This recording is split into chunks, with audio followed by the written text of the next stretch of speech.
नमस्कार दोस्तों, स्वागत है आपका अपने ज्योतिष चैनल श्री शिव ज्योतिष केंद्र में।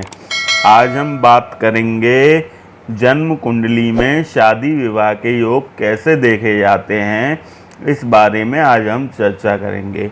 तो आपके सामने हमने एक ये मीन लग्न की कुंडली बनाई हुई है। मीन लग्न का मतलब ये है, लग्न यानी पहले भाव में 12 नंबर की गिनती लिखी हुई है। इसका मतलब यह कुंडली मीन लग्न की कुंडली है। अच्छा, मीन लग्न की कुंडली में लग्नेश जो होते हैं वो गुरु होते हैं, मतलब मीन राशि के स्वामी जो होते हैं गुरु होते हैं।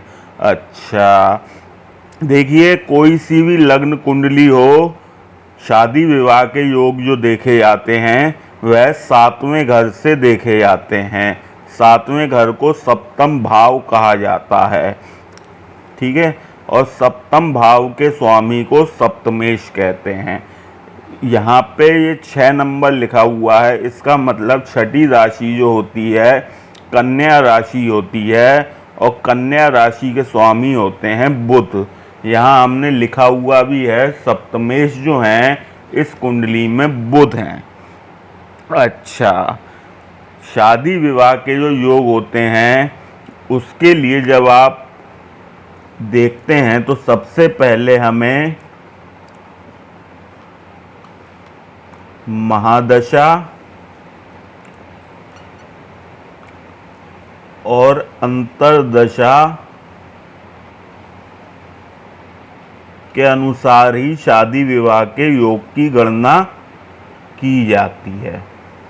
अब आप कहेंगे महादशा अंतरदशा क्या होती है? जैसे जब आप ऑनलाइन कुंडली निकालते हैं तो लग्न कुंडली के साथ साथ आपको एक दशा चार्ट भी मिलता है। उसी के अंदर डेट बाय डेज कि इस समय से लेकर इस समय तक इस ग्रह की महादशा रहेगी और इस ग्रह की अंतरदशा रहेगी, यह पूरा आपका चार्ट मिलता है। तो पहला नियम जो होता है, आपकी कुंडली में सप्तमेश कहीं पे भी बैठे हुए हों, सपोज करो सप्तम भाव में ही बुध बैठे हुए हों, तो बुध की जब महादशा या अंतरदशा आएगी उस समय में आपके शादी विवाह के योग जो रहेंगे वह बहुत अधिक रहेंगे। उस समय में शादी विवाह होने का बहुत अधिक चांसेस रहेंगे। लेकिन कई कंडीशन ऐसी आती हैं कि हम शादी विवाह के लिए अभी प्रयास कर रहे हैं, लेकिन फ़िलहाल में या नियरेस्ट कोई भी डेट ऐसी मैच नहीं हो रही है कि बुध की महादशा या अंतरदशा आ रही हो। तो ऐसे में दूसरा नियम यह लागू होता है कि सप्तमेश जिस ग्रह के साथ युति करे उसकी महादशा या अंतरदशा में शादी विवाह के योग अधिक रहते हैं। जैसे यहाँ पर बुध के साथ शुक्र भी बैठे हुए हैं और सूर्य भी बैठे हुए हैं, मतलब सप्तम भाव में ही सूर्य बुध और गुरु शुक्र की युति हो रही है। तो आपके सूर्य की महादशा अंतरदशा में भी शादी विवाह के योग अधिक रहेंगे और शुक्र की महादशा अंतरदशा में भी शादी विवाह के योग अधिक रहेंगे। अच्छा, इसके बाद नियम यह आता है कि कारक ग्रह की महादशा अंतरदशा में भी शादी विवाह के योग अधिक रहते हैं। अब मीन लग्न की कुंडली में कारक ग्रह कौन सा है? जो पंचम भाव का स्वामी होगा उसे कारक ग्रह कहा जाता है। अब यहाँ पे 4 नंबर की गिनती लिखी हुई है। 4 नंबर की गिनती होती है कर्क राशि, और कर्क राशि के स्वामी होते हैं चंद्र। आपकी कुंडली में चंद्र कहीं पे भी बैठे हुए हों, इससे कोई मतलब नहीं है। सपोज करो चंद्र यहाँ बैठे हुए हैं, तो चंद्र की महादशा या अंतरदशा में भी शादी विवाह के योग अधिक रहेंगे। अच्छा, मीन लग्न की कुंडली में ही दूसरे कारक ग्रह होते हैं वृश्चिक राशि के स्वामी मंगल। यहाँ पे 8 नंबर लिखा हुआ है, इसका मतलब यह वृश्चिक राशि है। वृश्चिक राशि के स्वामी होते हैं मंगल। तो मंगल आपकी कुंडली में कहीं पर भी बैठे हुए हों, सपोज करो यहाँ पर बैठे हुए हों मंगल, तो मंगल की महादशा या अंतरदशा में भी शादी विवाह के योग अधिक रहेंगे। अच्छा, इसके अलावा एक नियम यह होता है कि कोई शुभ ग्रह यहाँ पर दृष्टि डाल रहा हो, सपोज करो यहाँ पे अगर चंद्र बैठे हैं तो चंद्र एक शुभ ग्रह हैं, समझ रहे हो, कारक ग्रह भी हैं और शुभ ग्रह भी हैं।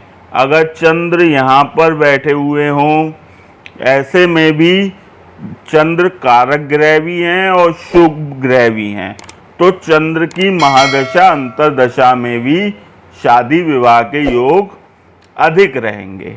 अच्छा, एक नियम ये होता है कि गोचर देखकर भी शादी विवाह के योग निकाले जाते हैं। अब गोचर क्या होता है? देखिए, जिस समय आपने जन्म लिया उस समय जो ग्रह जिस राशि में था वह आपकी लग्न कुंडली में उसी हिसाब से लिख दिया जाता है। लेकिन वर्तमान में आज की डेट में जो ग्रह जिस राशि में हैं उसको हम गोचर कहते हैं। अब यहाँ पे बुध का गोचर देखा जाएगा कि बुध कब या तो मीन राशि में आए या कन्या राशि में आए, उस समय में शादी विवाह के योग अधिक रहते हैं। अब देखिए बुध का गोचर किस हिसाब से देखते हैं, मैं आपको बहुत ही सरल तरीका बताता हूँ। गोचर में सूर्य, बुध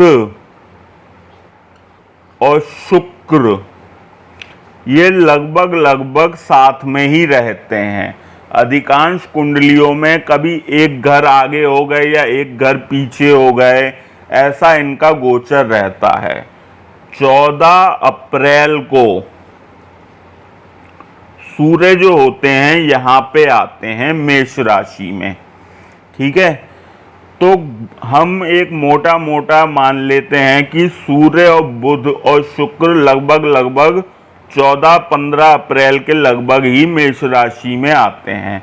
कभी 10-15 दिन 20 दिन का अंतर आ जाता है, लेकिन आपके समझने के लिए मैं आसान भाषा में समझा रहा हूँ। तो देखिए, अप्रैल एक राशि में 30 दिन रहते हैं। मई, जून, जुलाई, अगस्त, सितंबर, 15 सितंबर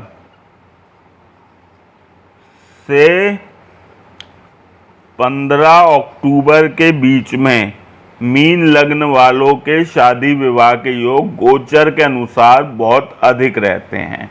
अच्छा, इसके अलावा सितंबर के बाद अक्टूबर, नवंबर, दिसंबर, जनवरी, फरवरी, मार्च, 15 मार्च से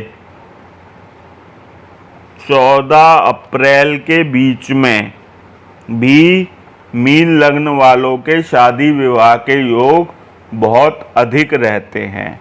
तो इस हिसाब से गोचर के अकॉर्डिंग शादी विवाह के योग देखे जाते हैं। इस वीडियो में मैंने आपको मीन लग्न की कुंडली में शादी विवाह के योग के बारे में बताया। आशा करते हैं वीडियो आपको पसंद आई होगी। वीडियो पसंद आई हो वीडियो को लाइक करें, चैनल को सब्सक्राइब करें। बहुत बहुत धन्यवाद आपका वीडियो देखने के लिए।